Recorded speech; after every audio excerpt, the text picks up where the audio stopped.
So imagine this. You're standing in front of a geyser at Yellowstone, and the air is still, but you know what's coming. Suddenly, with powerful force, that geyser erupts, shooting water high into the sky. It's magnificent, intense, and unstoppable. Now, picture your emotions like that geyser building up pressure beneath the surface. What happens if you don't release them in time? Will they erupt uncontrollably? Or will you find a way to let them flow before the pressure builds too high? Welcome back to another episode of the Health Revolution podcast, episode 55, The Geyser Effect, Managing Emotional Pressure Before It Bursts. We're your host, Allison. I'm John. Let's go.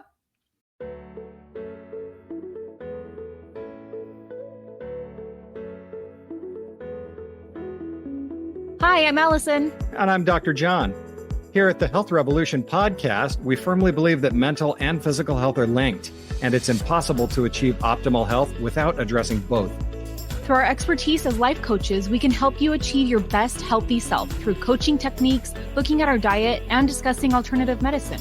In this podcast, you'll learn how to optimize your nutrition, manage stress, and cultivate a positive mindset. We'll share personal stories and practical advice along the way. We might laugh, we might cry. Our goal is to help you live a healthier and happier life, one that's full of energy, vitality, and joy. Let's embark on this journey towards optimal health and wellness together.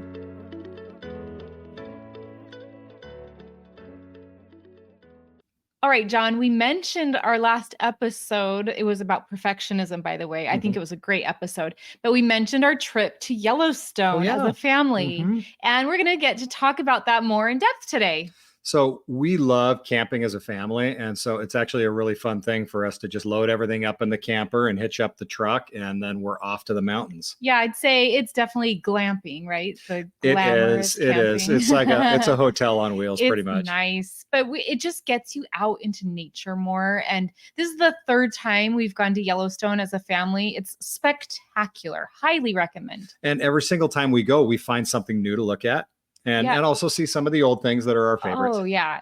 And the weather was great. The week after we left, it got hot. And so we were so lucky. We had this beautiful, crisp morning type of days, cold nights where we had the fire going. It was so perfect. Even some of the bad things, the negative things that might have happened, like we blew a tire. Oh, we did. On the way home and destroyed the half of the side of our trailer.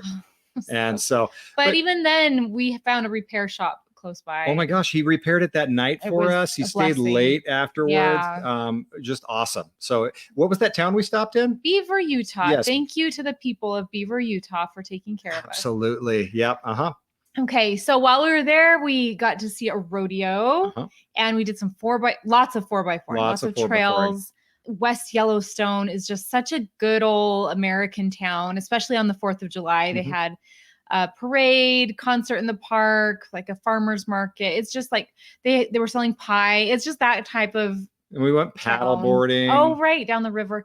It was a good time. Yeah. So when we were in Yellowstone, I could not help but while we're experiencing these thermal features and the geysers and everything, I stood there watching these and I could not help but make the parallel to our emotions. And I was like, oh my gosh, I love analogies. You are, and you're really good at reaching parallels with things too. You know what? But it just echoes back that things we go through echo nature. So it just goes to show again, we are nature. Humans, we are part of this whole existence here on Earth.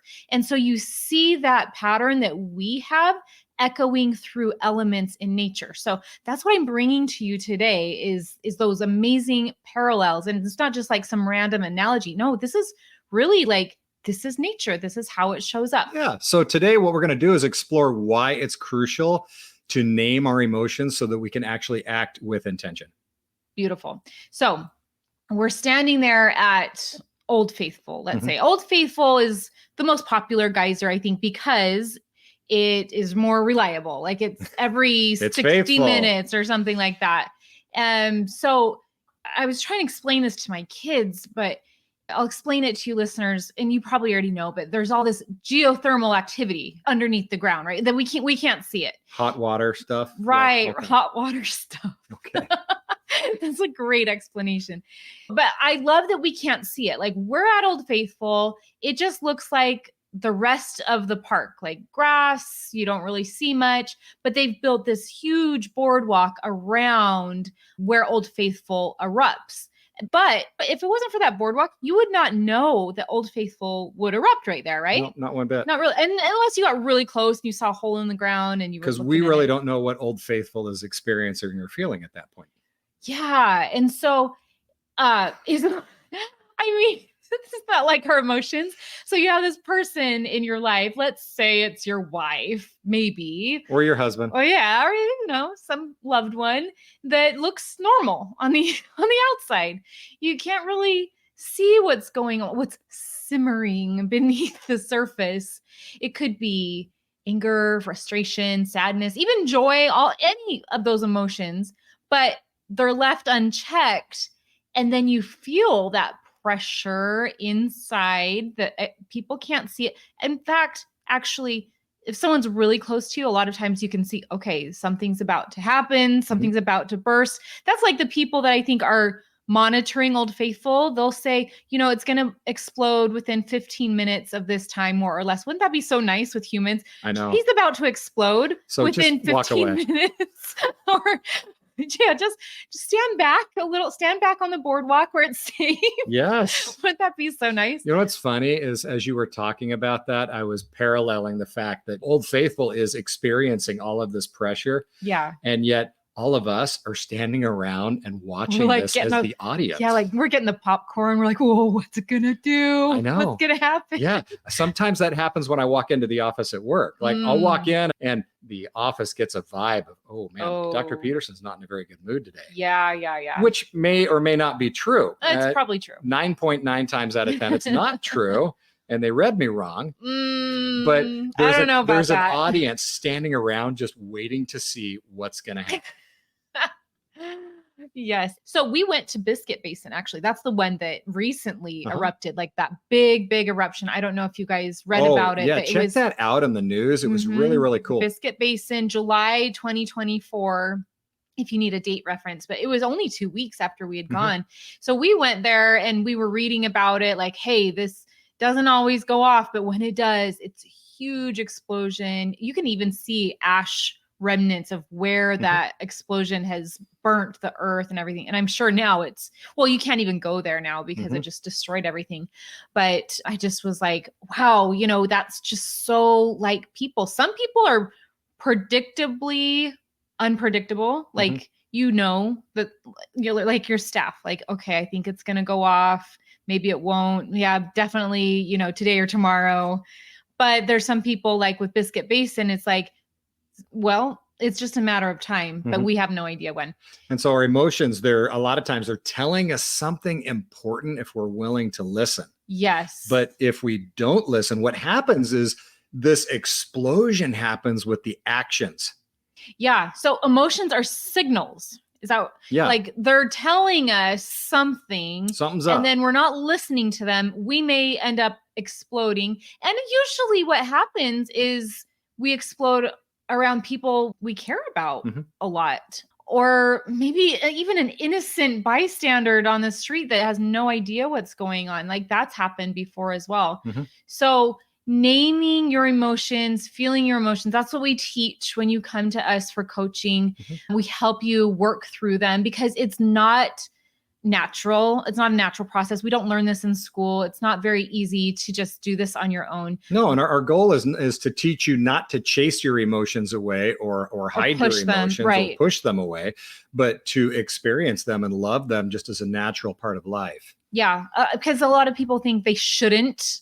I get that all the time. I should always be happy. I should always be happy. I shouldn't be sad anymore. I shouldn't be feeling this way. Do you guys catch yourself saying that? Probably. But just like a geyser, the more you suppress them, the more the pressure builds. And so when we numb those painful emotions, we also actually numb the positive emotions. Isn't that interesting? So what are some things that you do to numb your emotions?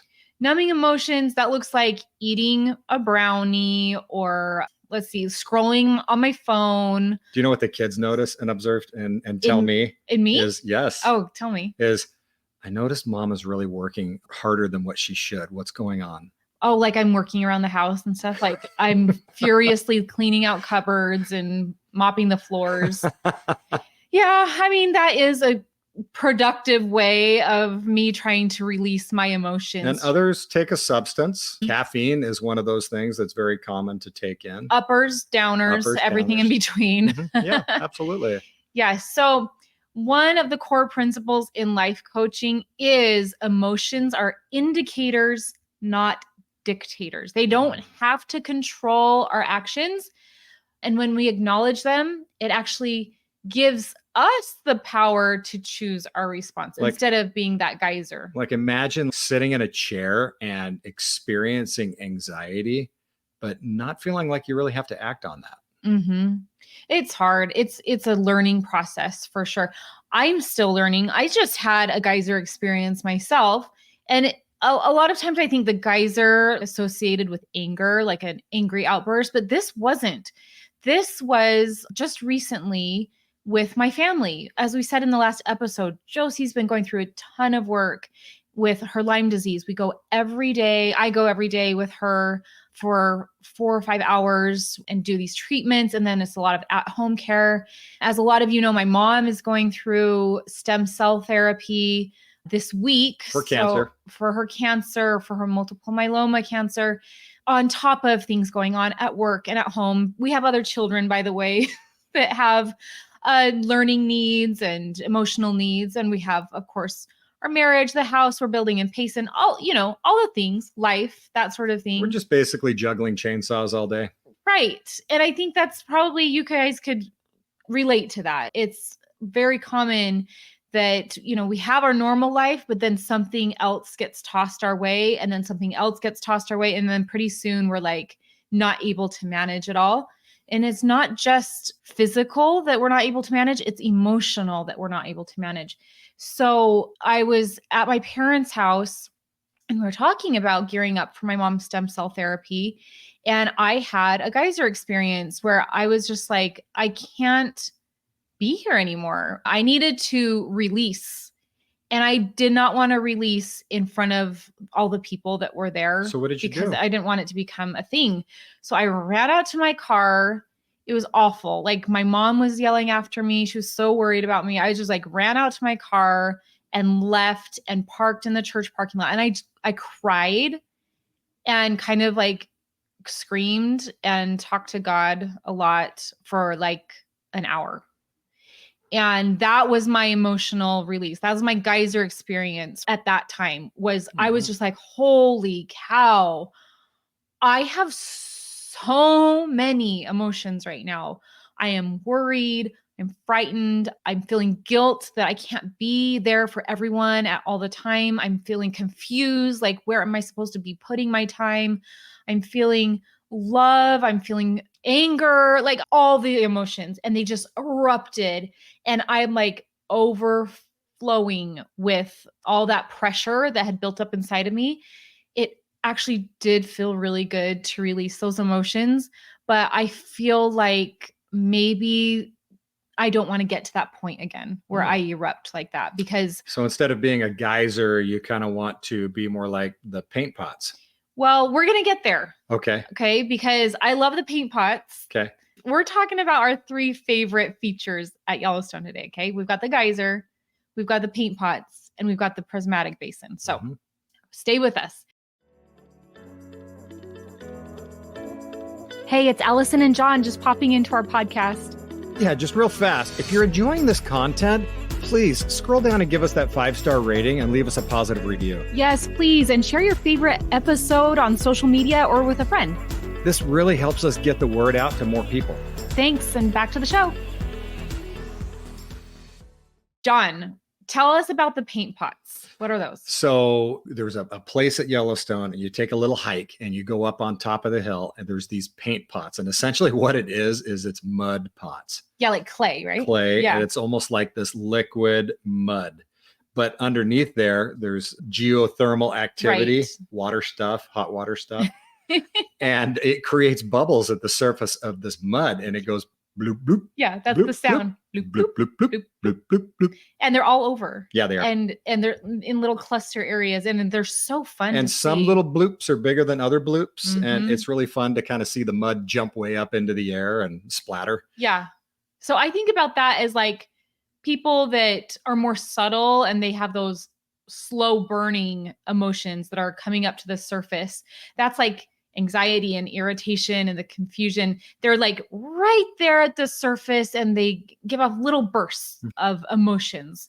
And then what happens is that the paint pots, you'll see that the clay that is bubbling will come to the surface and harden when it cools off. And so I was thinking like, ooh, that's good. Cause like if we're not managing our emotions properly and we let them like burst out all the time like that, then we become like that hardened person. Like if you've seen someone that's just like chronically angry, chronically sad, chronically like stressed or anxious or whatever, it's like that hardened clay. They haven't like really dealt with the emotion. They've just kind of let it come to the surface and harden there. And all the while, they may be committing actions that they really don't want to commit because your emotions are the drive for everything we do.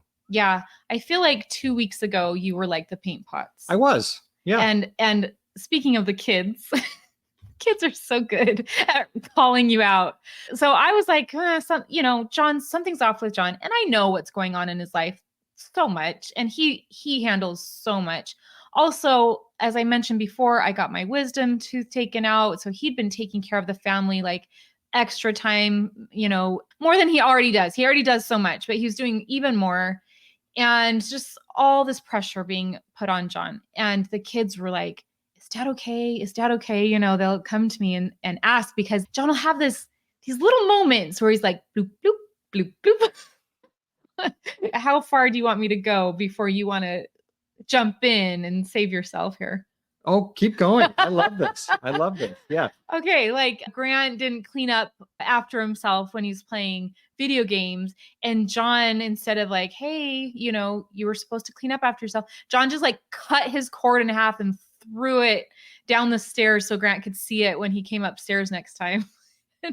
Grant's like, what the heck? We're not going to get into the backstory on that and the fact that I had asked him constantly to put that power cord away for I'm like just a week and a half. Saying but yes, I could have reacted differently. Yes. I could have just thrown it in the trash. You could.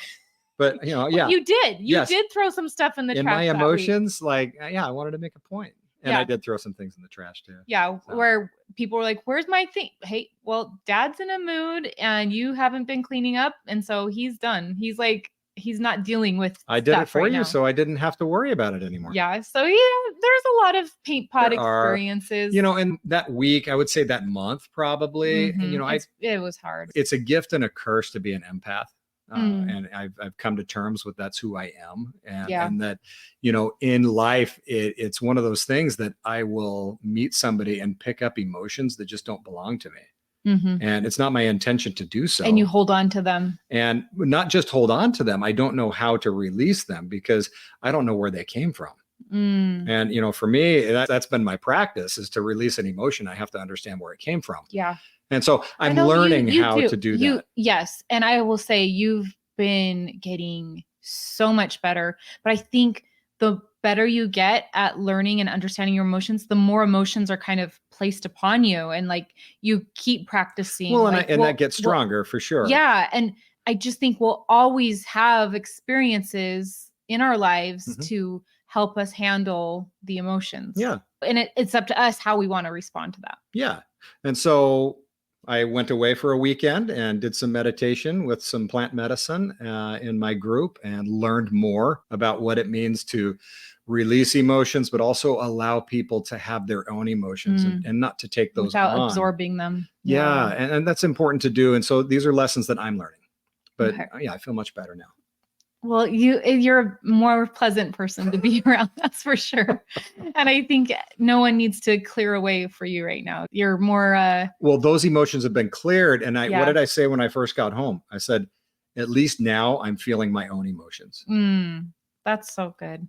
Okay. Our favorite feature that since the first time we went to Yellowstone, I mean, it's just beautiful is the Grand Prismatic Basin. Oh man, if you haven't seen it, please just make Look up a picture, or no. I mean, no, you gotta gotta see that in go. You person. gotta go see it in person. But Take look the up pilgrimage. look up a picture if you don't know what we're talking about. But the Grand Prismatic Basin, there's these deep blues in the center, and then on the outside it's like fiery oranges and Coppers reds. and- It's yeah. so beautiful. Like all the colors. I mean, it's called the Prismatic Basin for a Yes. reason. And Ella taught me a new color, ochre. Oh, Yellow ochre. Yes, oh, yes. fancy. There's lots of yellow ochre There there. is. So I was thinking, oh man, that is like our emotions. We have layers and we're interconnected. And sometimes we feel multiple emotions at once and they're all mixed in there. Mhm. And just like those colors in the Prismatic Basin, like they're all blended together, but all beautiful. And we don't need to like hide or suppress any of them. The Prismatic Basin, there's like all these heat levels and microbial life that's happening there. And it's you know what I love all about it the beautiful. most is that when you're there, it's just so peaceful. It's peaceful and it's quiet, and there's no bubbling or anything like that. Yeah, There's there's no just this eruption. beauty.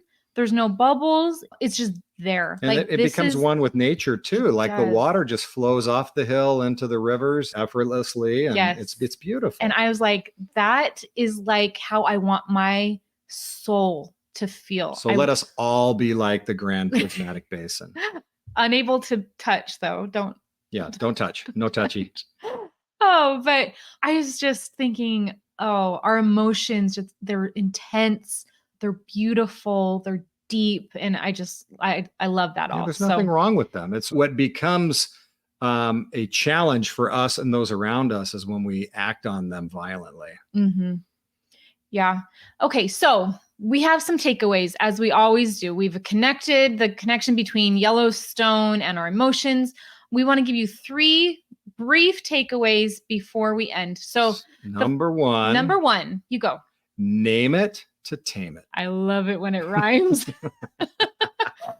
This means when you label your emotions, when you give it a name, it actually reduces their intensity. Can you believe that? Just by saying something simple as, I am feeling anxious, or I am feeling frustrated, just that will create some connection between yourself and your emotion and help you respond to it better. Again, we do a lot of this in coaching. When you do one-on-one coaching with us, we help you name it, because it is hard to do on your own. Name it to tame it. Okay. One of these guys I was in group session with one time, he actually liked to give his emotions like real names. Oh. Yeah. When he was tempted to act because of emotion, it was, well, dumbhead wants me to do this. Oh, dumbhead. Okay. But you can do it whatever you want. But for him, that took away the fear of feeling that emotion. And it's just, this emotion's dumbhead. You were and he was more on a friendly basis with his emotions. I think of that show Inside Out where she has like anxiety and no, it's not anxiety. Fear. That's Inside Out too. Oh, I haven't seen it. Okay, so she has sadness, joy, fear, or no, disgust, anger. I think. Yeah, I'm getting it wrong. But yes, naming the emotions, and there's so many of them to name. And we actually give a chart to our clients. It's beautiful. It's color coordinated and everything. Is a beautiful chart that will help you name your emotions. Hey, you know what? Send us an email. We'll email it to you. But what is fun about that is it's really difficult to actually sit there in your mind and describe what it is you're feeling and actually give it a name. But when you have that name in front of you and it's color coded, even colors help us narrow down exactly what we're feeling. Love that. Number 2 is feel it fully. So this is hard too. This is the practice. Allow yourself to fully experience the emotion. And this is the key, without judgment. So many times my clients are like, I'm experience what the most recent one was grief. Like, and she couldn't stop judging herself for grieving the loss of her father. And she just kept shoulding herself. Like, I shouldn't feel this way. Never should yourself. Yeah. Emotions, they really are temporary. They only last sometimes. An emotion only lasts for about 10 to 15 minutes if you don't continue to fuel it. Grief can last forever. Like It I'm can. still grieving the loss of our dog that No. died two years ago, I think it's been. I mean, grief can last however long it needs to last, but Mhm. the more you tell yourself I shouldn't be feeling this, or I'm so dumb for feeling this, like you're never going to get through that emotion Mhm. if you keep denying yourself the chance to feel it. So emotions will peak and subside. Give yourself permission to feel it. Okay. And maybe ask yourself questions like, okay, where am I feeling this in my body? All I right. love Is that. this a throbbing in my head? Is this a pounding in my heart? Is this a sick feeling in my gut?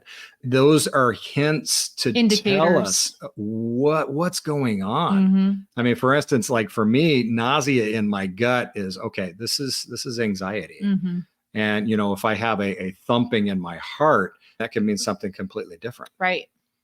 Okay. Number 3. Act, don't react. All right. When we act from intentional space, we're going to choose actions that are aligning with our values and who we actually want to be, instead of those impulsive responses to emotions. So, like, for instance, okay, I am really frustrated right now, and I need to go and tell a person how frustrated I really am. Mm, Okay. What is that going to prove? And what is it going to solve anything by doing that? yeah. Rather than just saying, okay, I'm frustrated right now, but I can continue living my life and knowing that this frustration won't be there forever. Yeah, think about this. So this happened recently in your practice. Was a doctor was offended by another doctor. Oh, yeah. Okay. Yeah. Uh-huh. So, and we don't need to go into details, but the doctor that was offended had a really hard time with that emotion and wanted to act out, right? I imagine that wanted to take some action on that because it feels very intense and very important in the moment. Yeah. But I'm telling you, if you take the time to just sit in that, feel it fully, call it a name, and then process it, give it 3-4 days, that thing that happened. You may realize it's not as important as what you were making it at the time. And then you also may realize that you've been kind of like Old Faithful, like suppressing and letting so many emotions happen underneath the surface that one little experience like this, maybe little or big, I don't know, Kaboom. but it created a huge reaction, bigger than what was necessary. Mhm. So again, coaches help you with that. So go see us, www.drjohnandallison.com. The link is in the show notes. We want to help you. Next time you're feeling emotions, remember these analogies, I hope. And just remember, the earth does this. It needs to release pressure. It needs to maintain balance. And so do we. Yep. You guys, we love doing this podcast. We love getting the feedback from people. We get text messages, phone calls. People just will tell us in person, but it really means a lot. I'm being very Sincere. being very sincere about this. Please go leave us a review or a rating and share this with your friends. It really helps us get the word out. Just click the that podcast. 5-star, whatever it takes, anything that you can do that if this was beneficial to you, I guarantee you that it's beneficial to somebody else. And this helps them find this podcast. Yes. Now, John and I, to better serve our paying clients, our clients that we're coaching, we are going to be recording this podcast only once a month instead of weekly. That will give us just more time to focus our energy on our clients, but we still want to be here for you all. We love recording the podcast. So we will be coming out once a month. So be sure to subscribe to the podcast. That way, when we do come out with a new one, it will notify you and you'll be the first to know. And guys, if you need one coaching session because you're having a hard time with something, or if you need 20, we're here for you. Yeah. No shame, no judgment. It's all part of our life's process. This is part of what we feel is part of our journey to help you with your journey. Hey, thanks for joining us today. Okay. Thank you, everyone. Have a great week. Actually, a great month. Amen. We'll see you next month. Bye-bye. Bye-bye. Thanks for tuning in today. We hope you found value in this podcast. We have so much more for you over at our website at www.drjohnandallison.com. Yes, we have some great coaching programs that include one-on-one coaching, group coaching, videos, and workbooks. All the tools that you will need to make a positive change in your life. We're here for you every step of the way, so just go to www.drjohnandallison.com to get started. The link is in the show notes.